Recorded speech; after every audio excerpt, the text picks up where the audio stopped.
Hello, everybody. I'm Gym Class Hero. We are JstarG and DragonTamerBlayde. What's going on, people? Hope you're all doing well. Hope you guys are both doing well. All right. So, first topic, I guess, is we have a new expansion coming up. And what that expansion hype, the marketing has been, I could say, off the chain.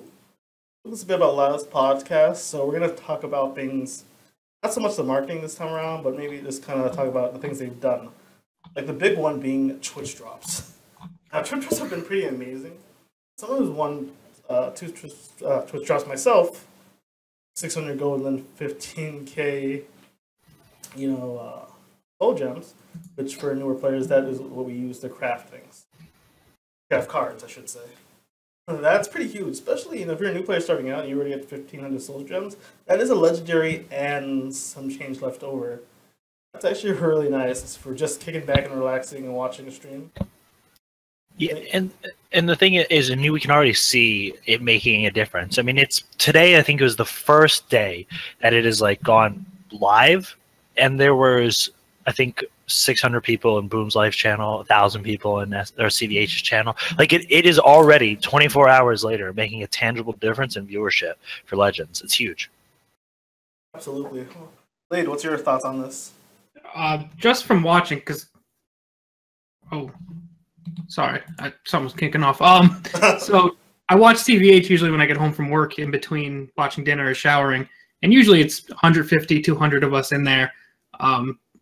Basically across the board, not just even on him on the top level, we've seen basically a 10 times increase in viewership, to the point where even some of the lower channels that are usually averaging 10, 15, 20 viewers, they're up in the 50s and 100s. So it's been exponential just overnight, pretty much. I noticed that myself. It was pretty insane. We had Snacksy, Bradford Lee, I think CVH had a longer stream. They were all on, and Link. Yet somehow I was able to pull 20 viewers despite all the big names going on. So it's huge. It's been amazing. Twitch drops is in fact exactly what this game needed, I'd say. Yeah, it's either the perfect addition, or Bethesda's really springing for those view bots for their community. Hey man, hey man, if it works, it works, right? Yeah. Wouldn't that be a crazy plot twist though? All over the gaming news. Oh my god. Breaking news: PC gamer, Bethesda viewbots, Twitch. That'd be hilarious, actually. That would be something, I'll tell you. Oh man. Alright, I mean, Twitch drops are amazing. I think twice and I like Twitch drops. I really like what they're doing, but I have a small argument for Twitch drops, or against Twitch drops. So I argue, instead of doing things like 1,500 soul gems, 600 gold, that's very generous. Especially because that's a good day, 2, 3, maybe a week of grinding to get those. And you're getting that in a Twitch stream. But I almost want to say, if you're getting that once a day, wouldn't it feel better to get, 250 soul gems, 5 times an hour?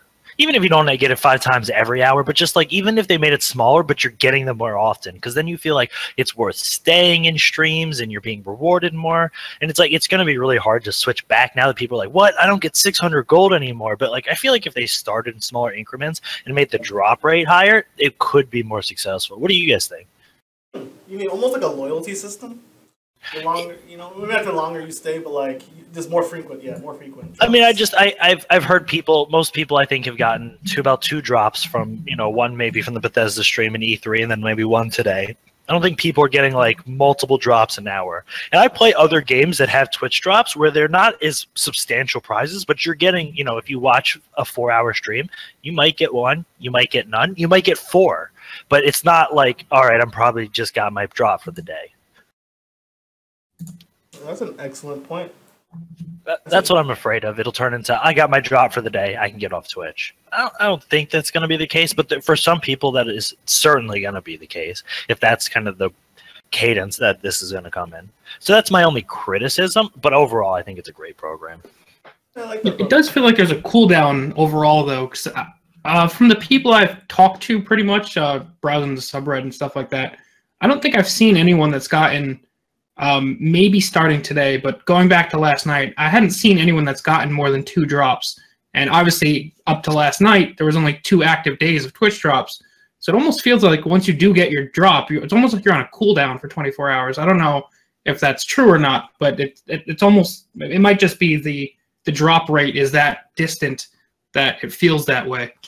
That's what I'm afraid of. If it feels like it, even if it's not that, if it feels like it's that, it's pretty much the same effect, right?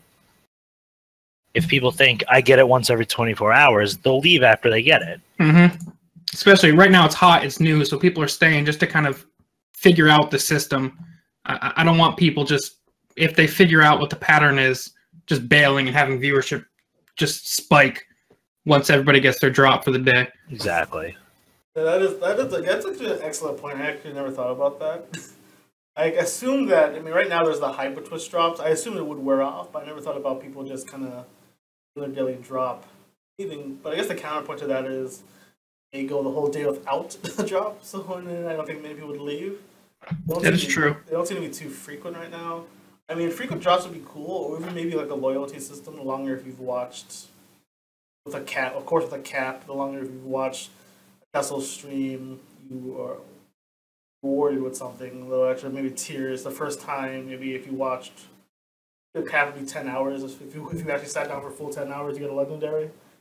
That would be interesting. I don't know if that technology. I mean, I was gonna say if that technology exists. Like, I'm sure the technology, but like, I don't know if Twitch drops is that sophisticated right now. Not at the moment. It's not. I was actually reading. I think it was either Scapes or Solid Age replied to something on a subreddit that Bethesda wanted to actually either increase the size of your rewards or frequency for staying in the stream longer and longer. They wanted to reward you more and more, but it's not a function of the Twitch Drops API at the moment, so they weren't able to do it. It's interesting. I like that thought process, though. It shows that they're not trying to get, hey, come watch our stream, new player. You get a drop, then you log into the game, and, you get a starting point. It's more, hey, we're doing this for the community. You guys spend the time. You play the game. You watch the streams. Here's your rewards. And I think that's a good point, and one that I wasn't as confident that they were going to take, to be perfectly honest. Yeah, true. I know they're doing some solid things with it. I think Twitch drops. I think the verdict that we all agree is that it's a pretty solid thing and it's been helping, but tweaking the system wouldn't be a bad idea. I do also want to see where else they can go with it. I know Twitch drops, obviously, it's a function of Twitch, so it's a pretty easy implementation on their part. But I'd like to see, and not just because I upload mainly on YouTube, but I'd like to see them find a way to do something like a YouTube drop or reward people if you played Legends for multiple hours today, maybe reward people for actually spending time in-game as well as in stream as well. Imagine this. I just had a thought. Imagine they expand Twitch. I mean, there are a lot of games that have like really in-depth Twitch integration. Like the chat can contribute to the game, change the act. Imagine a streamer jumps on and CVH is like, "Oh, Corey's on. I'm going to challenge him to a game." And in the chat, the people can bet in-game gold. So like they're from their Legends account, say like, oh, 50 gold on CVH or 50 on Corey, and they get in, and then it's all pooled together, and then the winning votes it splits among them. Wouldn't something like that be really cool? Like a way for people to get involved in the game. Maybe even like they had to pick the solo arena lane conditions. Like seeing a Twitch integration like that, I think it would be a really cool step. And I don't know how easy that is to do. I'm sure that's something that they're probably considering down the road. Like that. Gwent actually has something similar where you can actually, the streamer can put a capture on the screen to like any source you would put on your ops. You'll be able to click where that was, and it'll register like a click, and almost like a voting system. I was watching a streamer enjoy a card game player, Mega Mike, why actually have that feature. He said he put up his deck list with the feature and had us click, and I guess on his end there's some sort of feedback telling them where the most clicks went. So I think that'd be great for like arena streaming. Yeah, like a chat drafts arena, exactly. I guess people engage. People like that. People like feel like they're part of streaming when you're talking. Like I try to make sure to talk to everyone as much as I can. Feel engaged and I feel good about that. So they could be more interactive and actually pick the cards you pick to play, or pick the deck or click on the deck. You know, that's a great interaction, a great step in the right direction. I actually really like the idea. And I think it'll drive engagement into channels, because I'm not gonna lie, when I watch Legend streams, I'm usually doing something else. Like, I usually have it on. I'm usually kind of listening, but I don't pay that much attention unless I'm specifically kind of chatting with the streamer through chat or somebody. I don't get that engaged in it. So, but having something like that, I would sit there and I'd go through the draft, and if I'm invested because I, voted on the draft, so I want to see how he does. Like, I think it's the next step. It's, the Twitch drops is getting people in the channels. The integration is keeping them there. Absolutely. I think that it's nice, you're throwing the more stuff they add, the more people are engaged. Like, I think having more stuff for a reason to sit, like Twitch drops is a reason. First, the personalities of the streamer are a reason to watch a stream. Right? You like the guy, you like the style. Yeah. And then you get Twitch drops, which you can get stuff, and that's like, that enhances it. And now you get further interactions, which I know Twitch it's a beta. I believe it's in a beta right now. I know they rolled it out to several streamers across different games. So that's good. Look, and I bring up Gwent again because I think sometimes the card game community may get like checked aside if it's not Hearthstone, but you have to know that they're willing to kind of point out, like, yeah, we're interested in doing like free card games.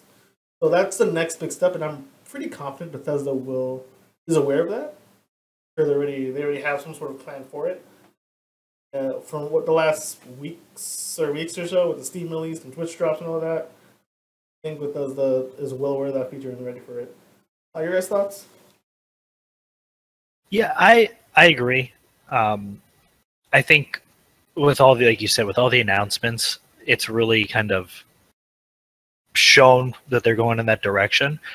One thing I'm going to be honest with you, I've been a little disappointed in is the lack of announcements around competitive scene. What are your thoughts on that? I mean, I know they've announced the QuakeCon tournament. What do you think about that being so far the only thing that they've announced kind of for trying to create a scene? Well, as the future QuakeCon champion now, but seriously, I think that's lately. I think it's kind of a bummer, nothing competitive. But you know what? Didn't have the player base. I don't want to like. I think after the Steam and like the Twitch drops, we have a player base now. We have.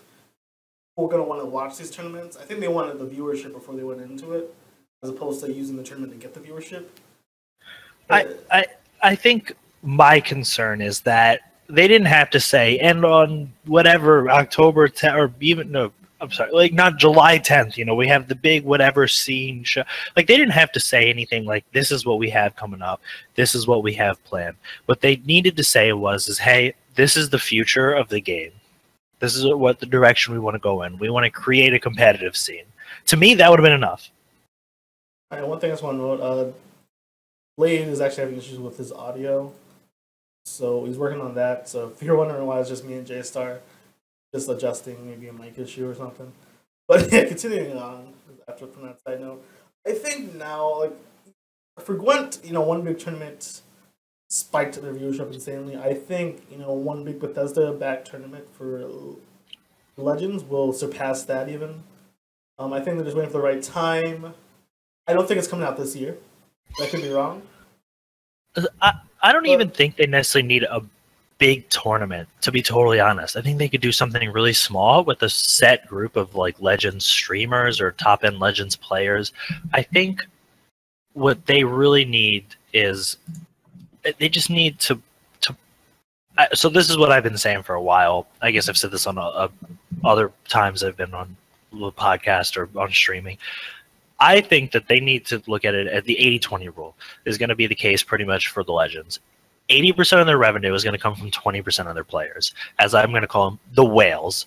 So the people who buy 100 packs of cards, the people who buy every expansion pre-order, or the story modes pre-order, those are the people that they're going to make the money on. They're not going to get that casual market that's going to buy a few packs here, a few packs there, because that's really in Hearthstone right now, because those people play because they want to play with their friends. Really what they need to do is they need to say, hey, whales, we hear you, we know what you want a tournament scene, we're working on it. That would be good enough for me. But I didn't hear it. I was a little disappointed. I think they're, with the whole E3 going on and everything, I think they're working on it, but I can see them doing it. But I agree with you, like, for people who spend the most money, like, I think everyone who streams, most streamers, I know Dazer spent $100, hundreds of dollars. I have CBH. I've actually asked, so I didn't feel so bad about spending so much money. But I mean, I've spent that. I've spent over $100 on this game easily. Like at 200 something, maybe a little more. I don't even remember. I haven't spent it in a while. I have all the cards right now, but a while back I spent a lot of money on the game. The game's super generous. That's the beauty of it. And I think tournament scene. But what kind of? I mean, for me, tournament scene. I hope the first tournament's not an invitation. If that makes sense. I'd like to have some sort of leaderboard that you could earn points towards. Maybe a separate ladder even, where that was 2 out of 3, or just general ladder points. But I like to have some kind of system that mattered versus just, hey, I'm gonna invite these names, because I think I want to give anyone a shot. You're gonna get all these competitive players coming over who will try to learn the game and understand the meta, and maybe even try to break the meta and make their own decks. So I want like it to be open to, hey, if you have enough points at this cap, at these 16 or whatever, or maybe more players. Your thoughts? I mean, part of it is I'm sure they're going to have kinks to work out when the time comes. So I wouldn't want them to try and do a full-on invitational right off the bat anyway, because if they try that and it falls flat, they might not be able to recover. So I'd even be cool with something like they take top 64 legend from 1 month and just kind of do a bracket-style tournament from there and just kind of just get a feel for how the format's going to be moving forward, see what's working, what's not working. We don't need to throw $200,000 or whatever as a purse prize right off the bat. I'd rather us take time to really work out the format, make sure we're going about it in the right way, and then once you've gotten all that figured out, you've had some practice tournaments, then host the big thing. Hopefully the player base have grown by then, and then you can go all out. Absolutely. Yeah, I understand. I do. I just tell us something. Mm-hmm. I mean, it's and the reason I say this is because this is not the community has been asking for a hint of this since probably about, I would say, like October, November, I think is when we've got a stabilized, okay, there's a top 50 players that are probably the best in the world. And we all kind of have a general idea of who's up there. I mean, when I've run the tournaments, when ESL runs the tournaments, you consistently see the same names there. It's the same as the top 100 Legends list. I would argue, I like your idea of opening it up. Don't do an invitational right away. I think if you're going to start that process, you need to start that process sooner than later. So it can be well thought out. As you said, the kinks can be worked out of it. I don't think doing it from the top 100 Legends ladder is the way to do it. I think there'd be a ton of pushback from the community. I think in my experience, I've seen a good bit of difference in skill level based on ladder and in a competitive, like a tournament. Yeah, that is true. I mean, because ladder variance is a big issue, I suppose. Like considered almost maybe a Rumble Arena-esque with either multi-deck formats or even, well, maybe not Rumble. Rumble's their Rumble Gauntlet's already established, but a separate gauntlet that's maybe the qualifier gauntlet, where you take a deck, you either have you pick some cards for a sideboard, you do 2 out of 3s, or even a multi-deck format. I think Gauntlet really opens up just this, this like sorry, I should have worked, man. So tired. But anyway, I think Gauntlet opens up this whole. You can have like it was actually spoiled by PDMD, an error showing a leaderboard. So they're interested in having a leaderboard. So having a separate Gauntlet with a leaderboard that you get a multi-deck format, maybe a conquest format, or just got through the sideboard, separate from the ladder, more the proving grounds to get into the tournament. I think Gauntlet would be the answer there, perhaps. I mean, there's ways to go about it, but yeah, something that can mitigate the ladder variance up a lot. Do you guys find some agreement with that, or any opinions? So I agree. I think Gauntlet's a step in the right direction to start defining that. I think that if the way the Gauntlet stays right now, it'll be very difficult to use that to create the sort of qualifier, but I think it's a step in the right direction, and I think it's pretty minor to tweak it to fit that need. that being said, I thought something you said was very interesting about sideboards. And I have done so. If all of you don't know, I run the Elder Scrolls Legends Champion series, which is we've been running tournaments since August of last year. So we've probably run about like 10, 12 tournaments. Most of what I've seen and the feedback I've gotten is to be careful for sideboards, because the thing is, sideboards benefit a few decks and don't benefit others. I think so. I'm looking for it. I had somebody write me something specific about sideboards. I asked some people who had played in our tournaments for some feedback, and I'm trying to find it. But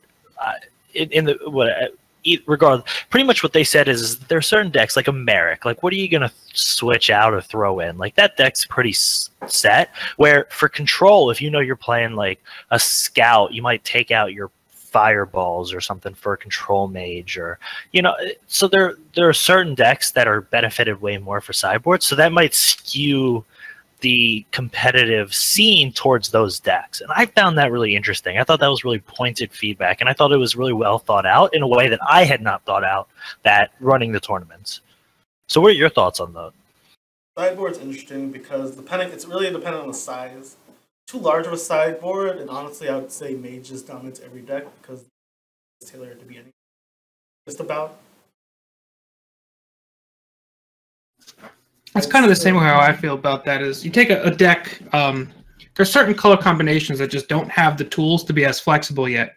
So if you have a large enough sideboard, you could theoretically, even if you only have one deck, you could go in with something like a pretty decent archer skeleton, and no matter what you're facing, you can tech that into a super aggressive archer or even a control archer, a super greedy archer, just depending on flipping a couple cards. And like you said, Mage is a very similar class where they can do something like that. There's some other cards that just don't have that, or some color combinations that don't have that same flexibility yet, to where if you wanted to bring one of those decks, you'd be at a severe disadvantage versus some other classes. So I found the feedback that I got. That's pretty much exactly what it said. It says you can take like an archer or a mage deck and make it from mid-range to control really easily. But if you're running Prophecy Battle Mage, what are you going to do with that? You're not going to tech anything out of that. So I thought that was really interesting feedback, and that's pretty much what you were just saying.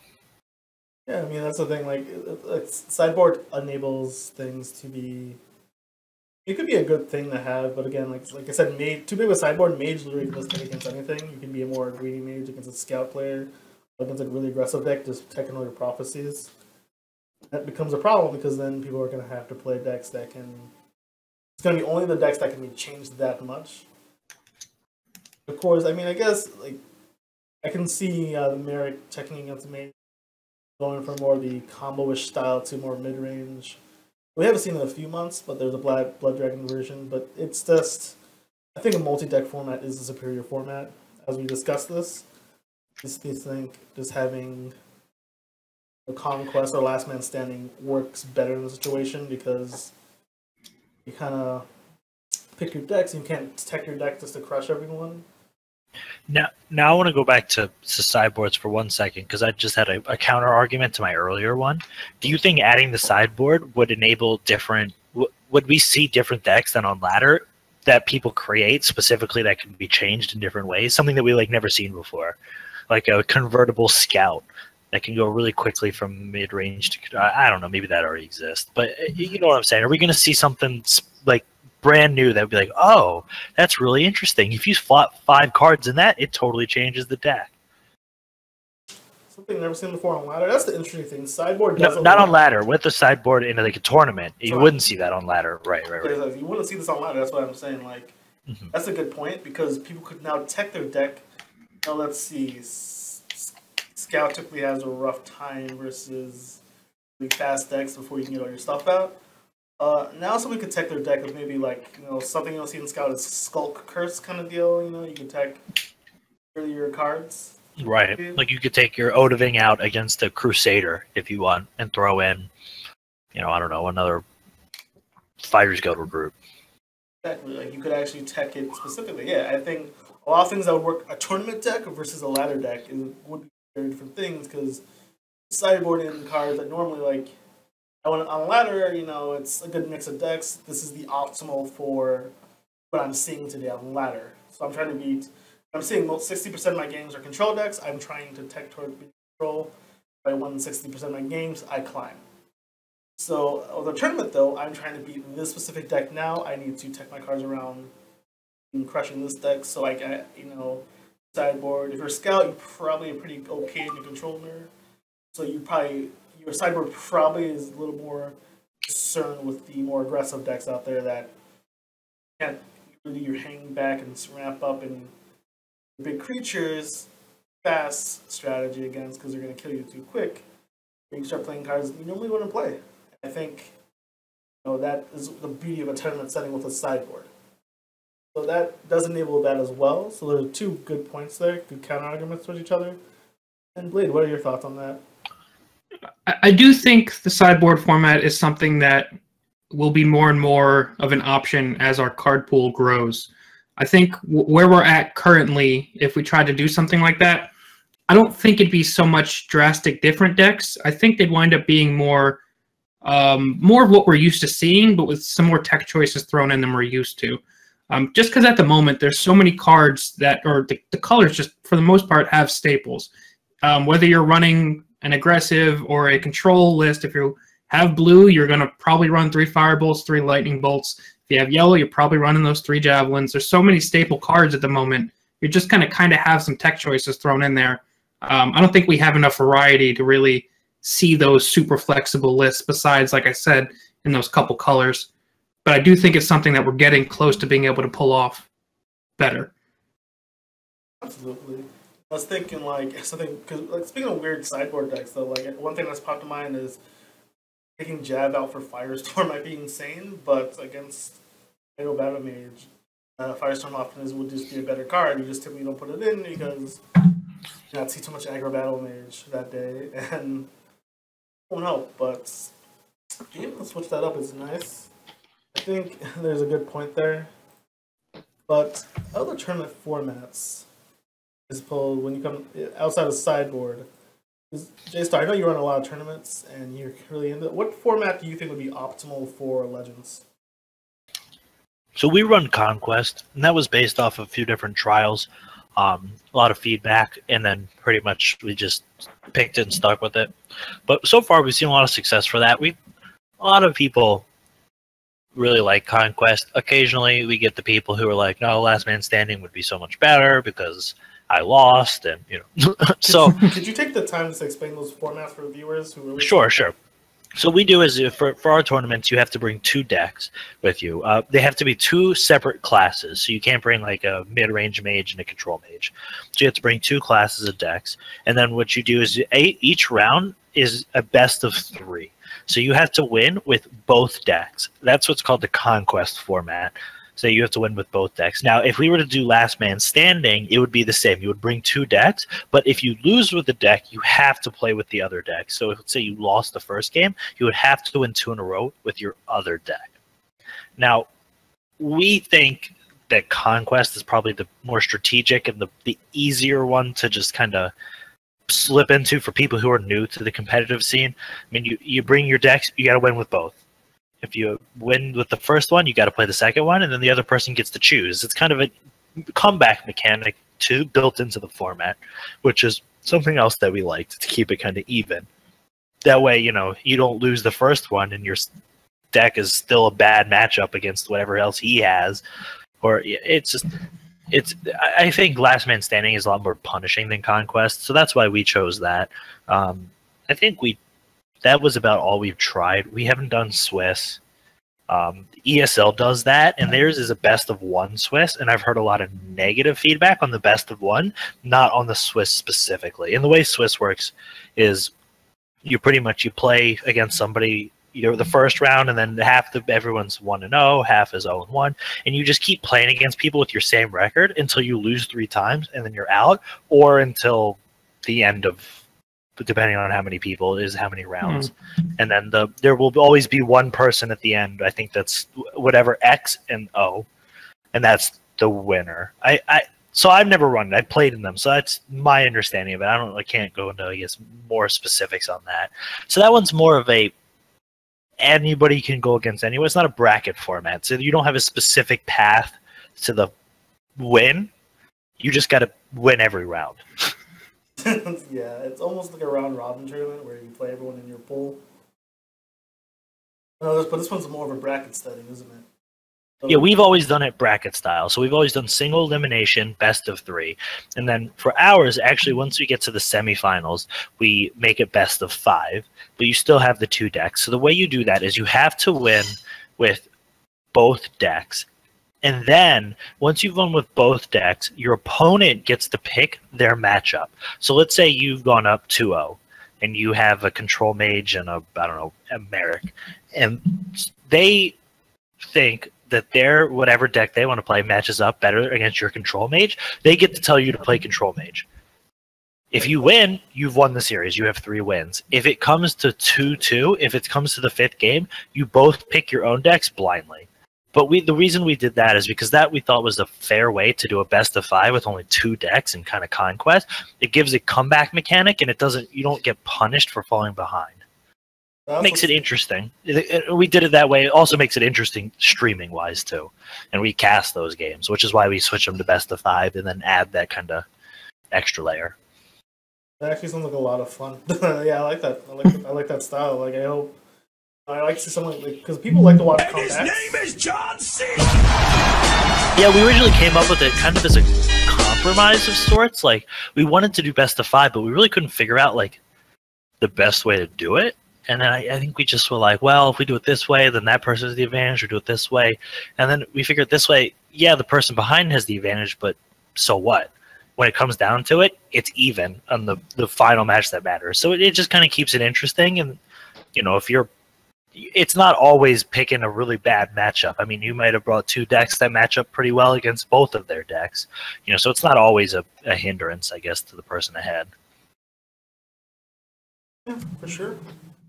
I do like in general the best of 3 thing, just because in that Swiss format, I could tell you from my perspective, or just in a general player perspective, you could be the best player in the world, and if you're playing any kind of tournament where 1 loss and you're out, we're playing a card game, so bad draw is incredibly common.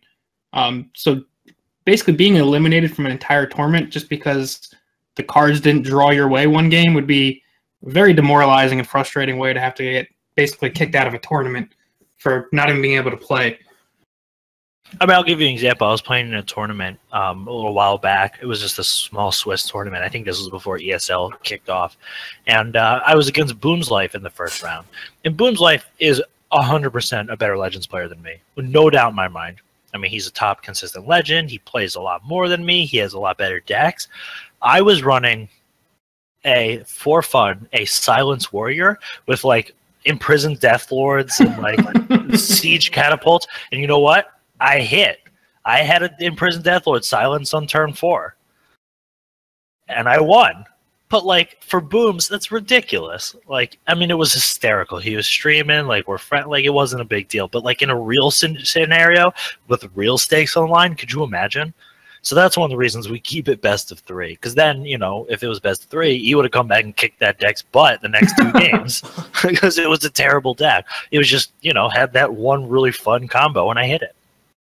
Exactly. I mean, that's a variance of card game. Sometimes you go the nuts. Sometimes you don't. That's the break. That's why I think a tournament should account for variance of what you draw and what happens. And I think, yeah, this multi-deck format, multiple matches, are the way to go. Sideboard is a possibility as long as it's caution. But like I said, large sideboard makes it too easy to tech against it, and some decks would have a target. I'm not inherently against sideboard. I just have some reservations. I think it would need to be tested pretty heavily. Oh, I would love to some test turnings or tests. If they from Bethesda to see if you get some feedback, or even if they release a survey themselves, do what you wanted. But let me ask you guys a question. Out of these formats, sideboard, conquest, and standing, what do you think is the most fun to watch? I'd say the way you describe conquest is probably the way to go.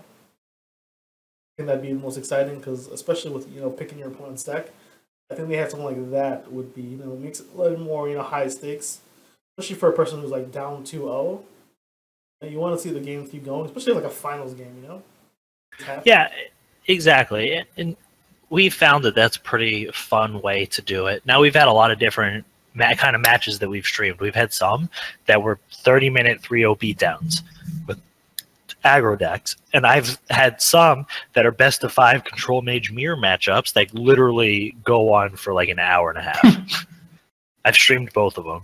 It's just, it depends on kind of the decks to make it interesting, but I think Conquest is probably the most interesting because you have the intrigue. It's not the best of one. It's, he's got to come back and win this, or he's got to win this to take over. You can.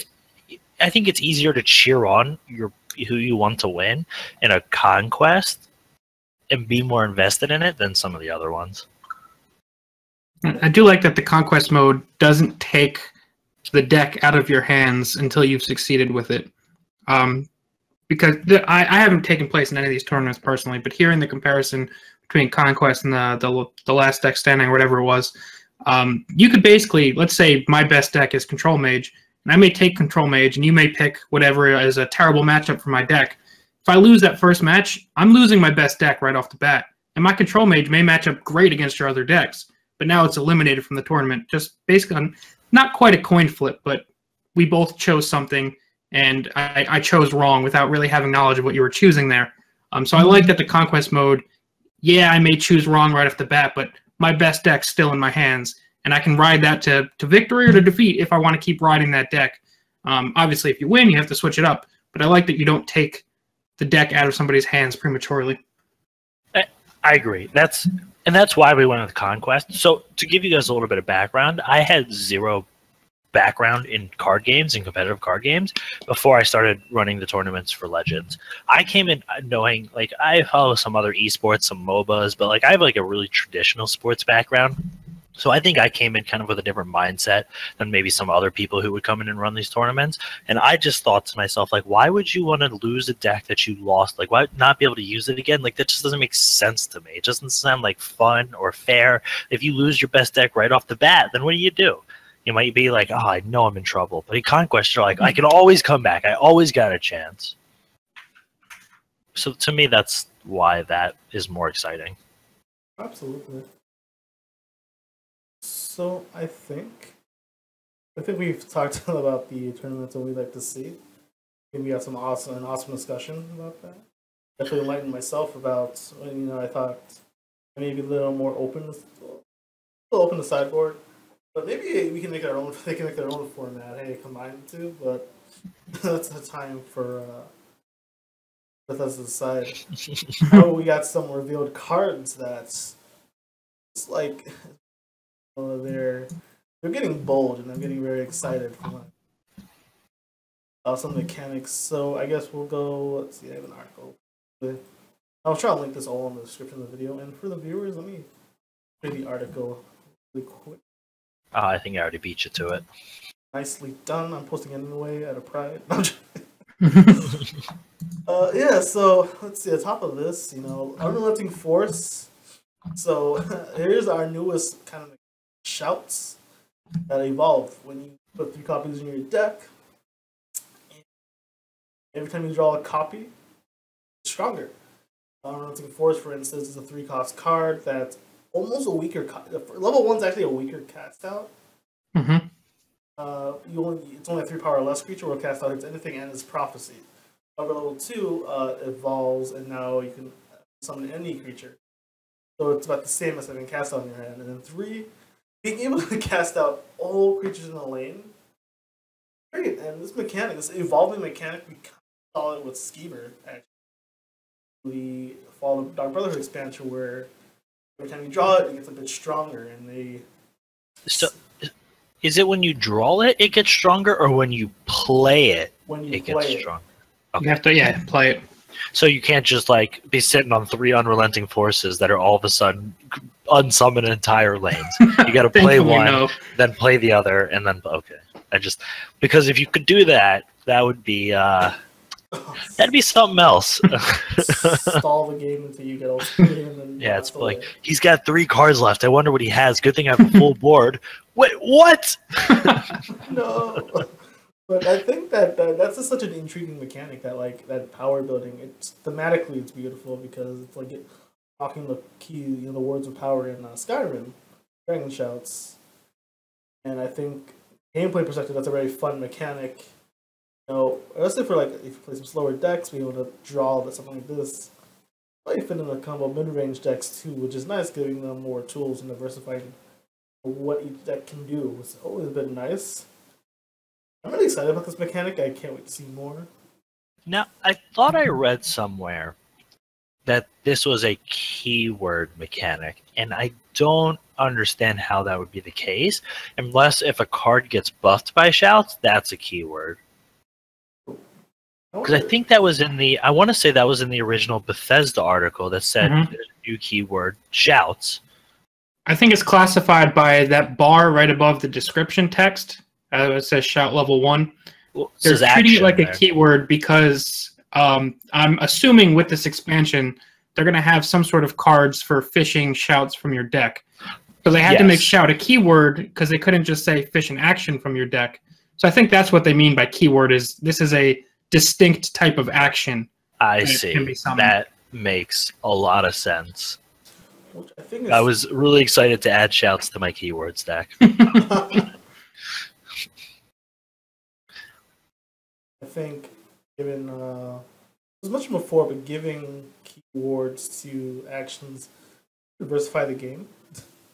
So here's another thing interesting, because I went back to find that article, and it says one of the biggest new gameplay changes in Heroes of Skyrim is the induction of a couple of new keywords, namely the shouts.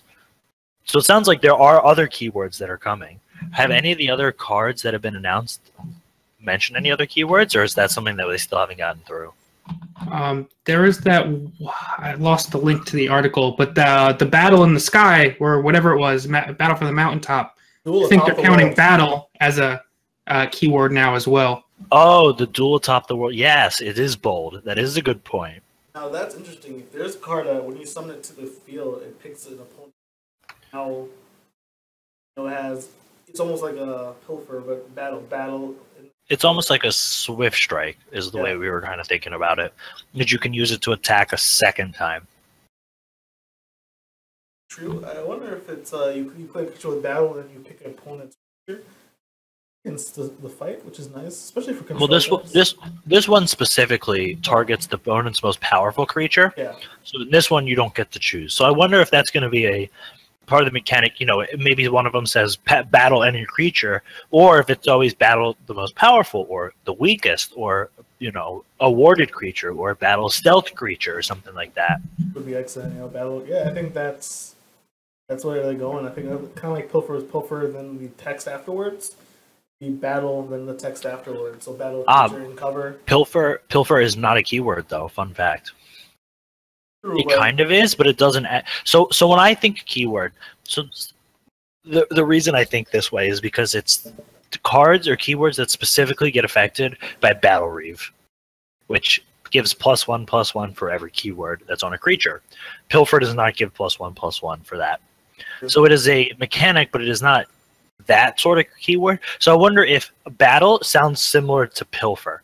It probably, if a creature does a battle something, it probably doesn't count towards like the battle reef. It's probably not one of those kind of keywords. Same thing with shout. Exactly. Yeah. It seems like it's a kind of pilfer-esque. Right. I guess we can't use keyword, we'd say effect. Yeah, they used the keyword in their article, but I think you're right. I think effect is probably a better term for it. So, which is exciting, it's always nice to get some more effects like that, because battle seems like it'd be sweet when you're getting those annoying creatures in the shadow lane. Having something that clears those up would be fantastic. And I think this is cool. I'm looking forward to other things. Actually, this article does list other card. It doesn't show the card art. It does. And actually, speaking of new mechanics, there is a new mechanic that is kind of talked about in some of these cards without the card art. And one of them is a hand buff. So one of these, it's when you summon it, you can give guard to a creature in your hand. And that's something new. That's something we haven't seen, where a playable card affects a card that is in your hand. So I think that's a interesting mechanic, and that's something that, to my understanding, though I never played it, is something that's in Hearthstone. Mm-hmm. I think that's a great mechanic. Buffing cards in your hand, giving them effects. And we already see kind of the further interaction. Wrath of Sithis from the Dark Brotherhood expansion actually has this interaction where once played, temporarily for a 1 turn increases all the mana cost in their opponent's hand. So, and they added, and let's see, they're adding more. I'm really excited about more interactions. Hand graveyard interaction, Skeletal Dragon buffing all creatures. Oh yeah, Rezzing thing is fantastic. So this expansion gets me really excited with these, other ways to interact. Always kind of. From what we've seen so far, do you think that the Scout Graveyard deck has become the most affected so far, the most interesting that wasn't really possible before? Other Reanimator type decks? Yeah. See, I am waiting on it. Skeletal Dragon on its own, and now 8 mana 5/5 guard. Buffer a creature can draw a random creature. Could be pretty good. But, my feeling is it's bound by RNG almost. It's kind of like Black Robe Necromancer. You may pull out Odoving. Back Odoving. Might bring a 9/9 Odoving nonetheless. Right. But you may back, a He's Good Recruit, which isn't bad, but around 8/9 mana, turn 8/9.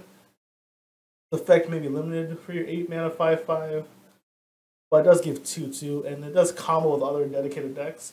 Right. So, now, imagine this. You got, let's say you're running Scout, and you run Cliff Racers, and your Cliff Racer got buffed 2/2 in your graveyard. You Grave Sling it. It gets shuffled back into your deck. Is that now a buffed Cliff Racer with the 2/2 that you get to play when it comes back in your hand?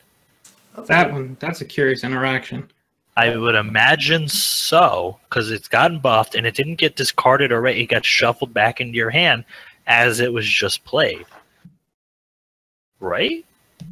Now you would have to get to the bottom of your hand again, because it doesn't get shuffled back in your hand. It gets put at the bottom of your hand. I mean, of your card pile. Mm-hmm. So you would have to go through your whole deck to kind of figure out the answer to that question, but I'm kind of curious on that. Because because Skeletal Dragon does not summon the creature; it actually draws it back into your hand. It only summons when it last gasps, which is another thing. I don't think it summons then. I think it just places a card in your hand. Exactly. You still have to play the new card. Oh yes, you're right. It doesn't play it on the board. It just draws it. You're right. So this is why I'm a little skeptical on this card, because it's not like it's straight up summoning a creature. It's putting it back in your hand, so you'd have to play it again, which is not bad because it's now +2/+2 stats. So chances are most cards are now above the curve. And it's not like the other thing that makes that more difficult, because the fact that it's 8 cost makes it so you're more likely to have 5 or 6 cards in your discard at that point. So it's more random what you get. It's not like it's a 3-drop and it's like, all right, I know I'm going to get a Fighters Guild recruit or a Cunning Ally. It's not like that. It's like, all right, it could be 5 things. It could be a Blood Magic Lord, or it could be a Dragger, however you pronounce that word. Oh, exactly. So in Scout, I'm looking at Warrior too. I think Falkreath. I think the dream would be this, and after it buffed everything, Falkreath the Fire into Rage to summon all my buffed up units to the field. Yeah, that would do it. That'll do it. That's my game-winning combo there. Yeah, that'll do it. The real key, or a much more pull-offable one, or one that I do pretty often, is multiple Sanctuaries up with your Defiler and/or a Night Mother. What I'm seeing for Skeletal Dragon isn't just the buff.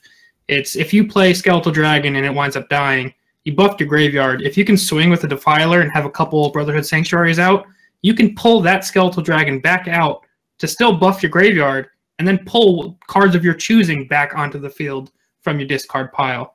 That is where I think the card's really going to shine. And it's not a unique legendary, so you could play 2 of these, 3 of these, keep cycling them. It's a real snowbally card if you can have anything stick. Yeah, because imagine you have like 2 sanctuaries out, you have a Defiler, you pull 2 of these back out, and then you pull a Night Shadow.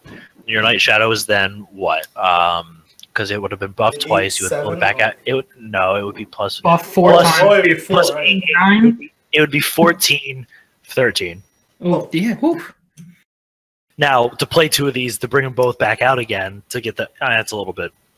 But, I mean, if you play turn 8, turn 9, then you get the Defiler combo turn 10, and they're guards, they're probably going to go away pretty quickly.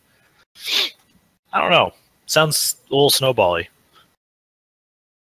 All right, that's potentially awesome. This card, I mean, I guess suppose if you're doing a dedicated reanimator style deck, you don't even have to worry about the last grass as much. That's just extra bonus to the card itself. But really, you want that summon effect, which you always will get because it's a summon effect. So they can silence you and stop your last grass. But if you're doing a graveyard kind of thing, you don't have to worry about that. And I think that in itself really exciting, actually. Yeah.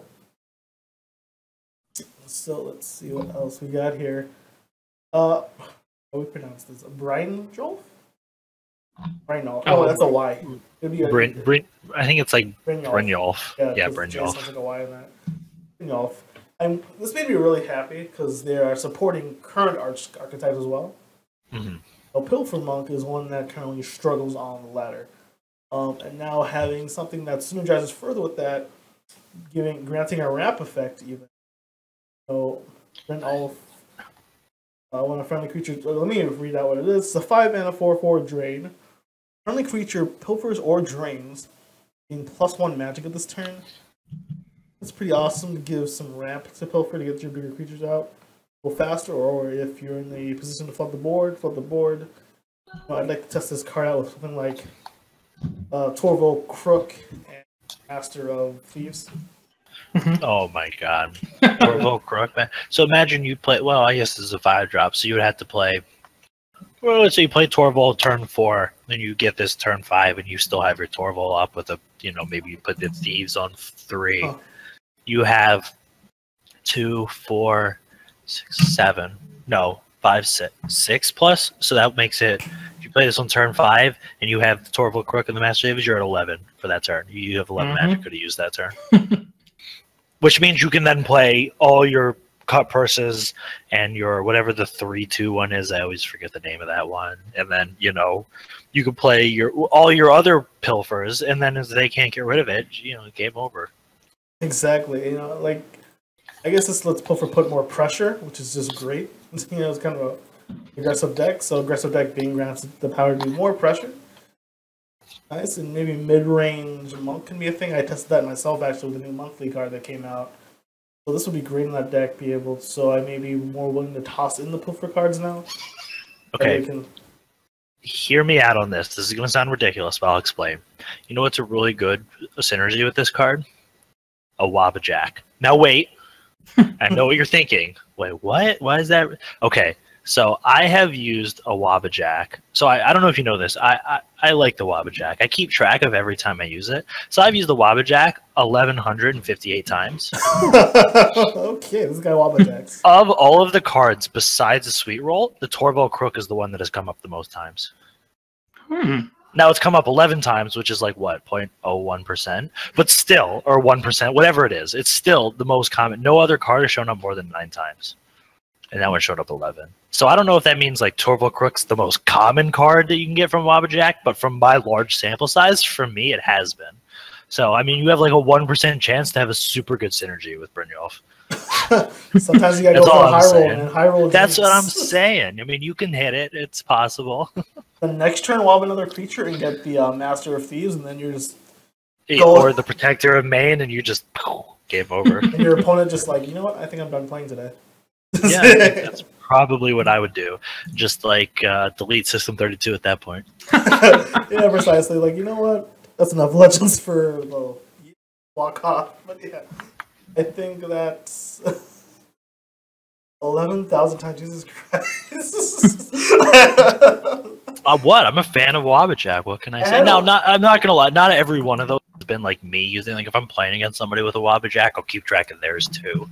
So like Chaos Arena is really nice for that. But yeah, I mean, I have a log of, and I keep track of every card I get. Now, fun fact, a Wabbajack gives you an epic or legendary 43.82% of the time. Ooh. And it only gives you a sweet roll about 3% of the time. All right. All right, that is. I don't know. Just fun fact for the day. Just thrown into the new card discussion. Show your statistics. I think people would love to see. I think I have. I think I posted on Reddit at about 1,000, just to kind of say, hey, this is 1,000. And then I post on the Discord every once in a while because people always ask me about it. I love me some data. But all right, let's move on to our next card, Land Divided. This is interesting. So for those, it's an 8-mana card. Fill the left lane with Stormcloaks. Right lane, it's Stormcloak Aggressor, and right lane with Colvian Troopers. Colvian Trooper being a 2/2 guard. We don't know what Stormcloak Aggressors do right at the moment. But I saw this card, and I think about token decks. I kind of like this card, and I like the fact that they're supporting tokens. And this is definitely the sexiest token card I've ever seen. Now, I'll tell you what I'm going to guess Stormcloak Aggressors do. I'm going to guess they're 2/2 charge. I think that would be a little bit ridiculous. Maybe they're 2/2 breakthrough. Maybe they're breakthrough. I'd lean more towards breakthrough. I think 8 damage straight from hand would be a little ridiculous. Maybe they're 1/1 charge. What would you think of that? That I would believe. If not, then why would they make a brand new 1/1 token with charge when we have Firebrands? Well, yeah, I guess Firebrands would actually fit into that. Well, because they're red, you know, to get a yellow one. But I mean, they're Nords, and I see your point. Yeah, I don't think they would do that. I think they'll do something to differentiate. If they want to go charge, maybe they go 1/2 charges or 2/1. But I'm 2/1's still a lot. Yeah. Like a 2/2 with breakthrough or 3/2 with breakthrough. Probably more than the 2/2 side, just for the cost of body. Well, it's probably even with the troopers. Troopers have guard. These have breakthrough. I could see that. 2/2 battle. They're real, man. Oh, you mean you're just stuffing your? It's just like a whatchamacallit, a Imperial Reinforcements on steroids. Instead of 1/1s, you get 2/2s for double the magicka. And both lanes. 2/2 battle. This would take out that guard in the way, kill him next turn. Oh wait, no one said. People say, chat's mentioning that Stormcloak Aggressors being 3/1s. So vanilla 3/1 may not be too bad. That's pretty decent on the board if you can keep that board alive past that turn. All I gotta say is, because of this card, they have to buff the Spider Daedra. I mean, because this is just a better Spider Daedra. Yeah. So they give all the spiders charge on Spider Daedra. Yeah. GG. Make it a 10 cost, give them all charge. That's it. I'm a game designer. I've done it. I like it. Yeah, it's that green game ender. She designed, even she has charge too. Just trying to end the game. Yeah, since I'm the only one who ever uses it, you might as well just throw me a bone here. Whoa, Matt's Oblivion made an entire deck around Spider. That is true. That is true. But I've been a big proponent of the Spider Daedra since like early closed beta. Just saying.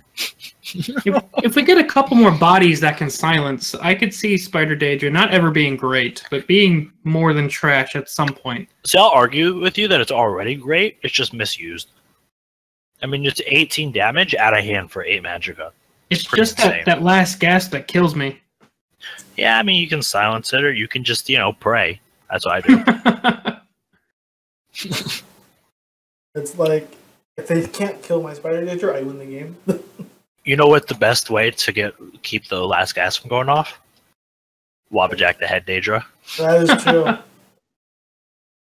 Yeah, then you can't lose them. Yeah, see? There you go. Wabbajack, best card of the game. Oh, yeah. Wabbajack OP, friends. I run all my decks with 51 cards, 50 plus a Wabbajack.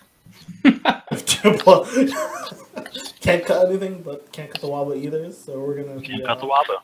I was doing 50 with the Wabba, but then I was like, I can do 51 and do real decks. That way when I share my decks, I don't have to explain, well, you can switch out the Wabbajack if you really want. But I was a fan of this card, I must say.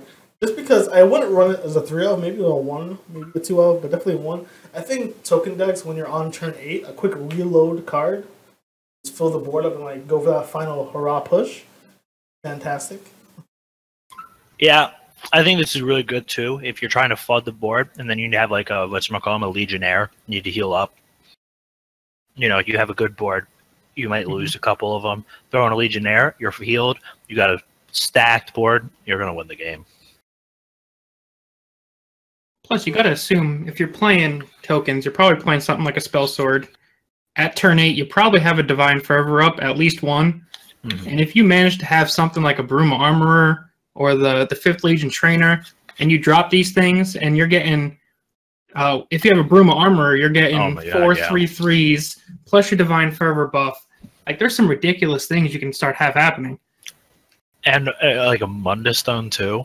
Mundus Stone. Half of them get charged, drain, yeah. The Lion Strategist, you can give them all ward.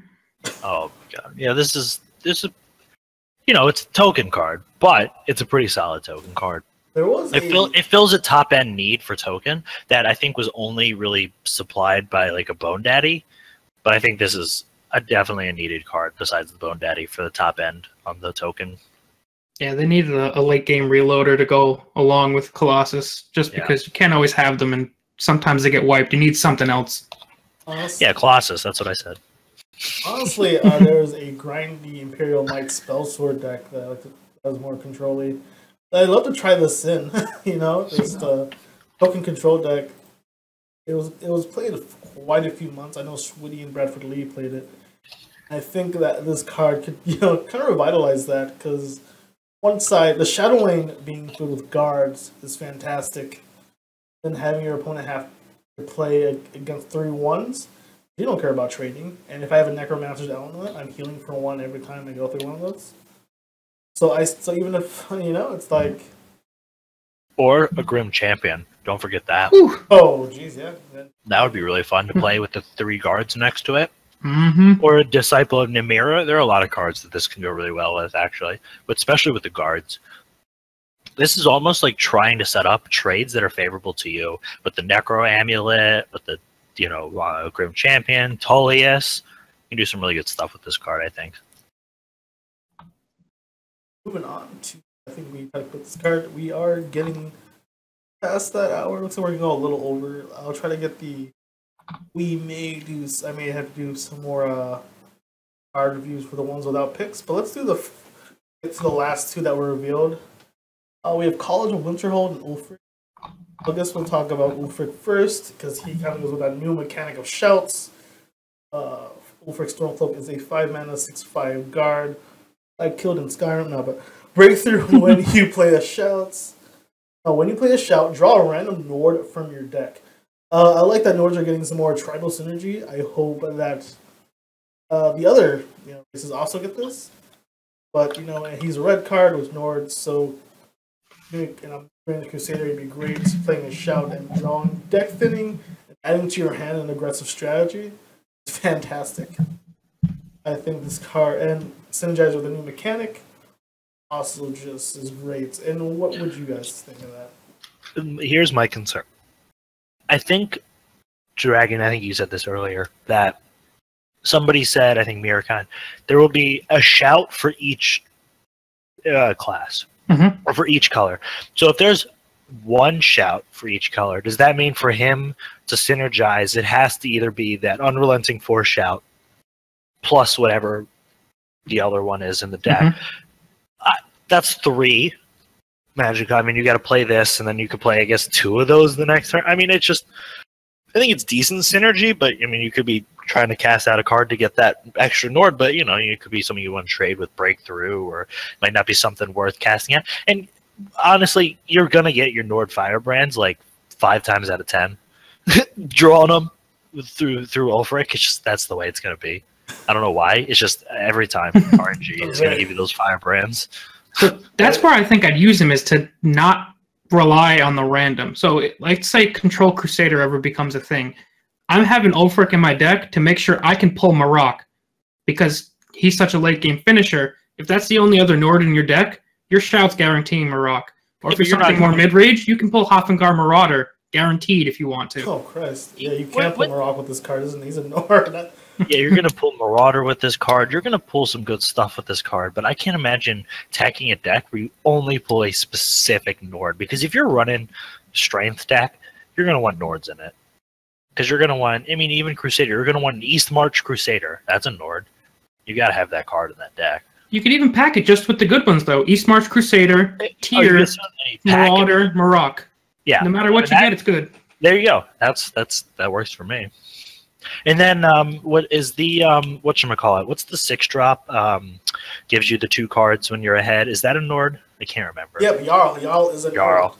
There you go. That's their last one. I put Jarl, Jesus. That's annoying. This, especially with this card being aggressively stated 6/5 breakthrough. Yeah. Or if you're aggressive, you can play your Relentless Raiders too, if you haven't gotten them yet. Yeah, there you go. So you can play this, you know, play a Shout, clear their board, use 6 damage, play your Jarl. Shoot their, oh my god. I don't know what to for. Shoot their card back to their hand, draw a damn Raider, throw the Raider down and smack them. Yeah, there you go. That's, oh man. Too bad they nerfed the OTK Raider. Oh man, I guess design space wouldn't allow it. But honestly, with this card, that is now very necessary. Oh, because people would totally use Ulfric to draw the Raiders to get guaranteed lethal if it was the other way. All right, that's legit now. And now we can move on to the final card we're going to talk to you and kind of wrap up. Village of Winterhold. I must say, before I say this was my favorite quest line in all of Skyrim, and I'm glad to see it's a card. Not sure to make the card. College of Winterhold, 5 mana card, 3 uses. Well, I'm sorry, 5 mana supports, 3 uses. Activate, reveal 3 random 1-cost actions, draw 1, then increase the cost of the cards. This reveals by 1. Now, initially when I read this, I was really excited because I thought it was pulling it from your deck. But you could thin your deck out as well as, you know, adding. However, it is, in fact, completely random. So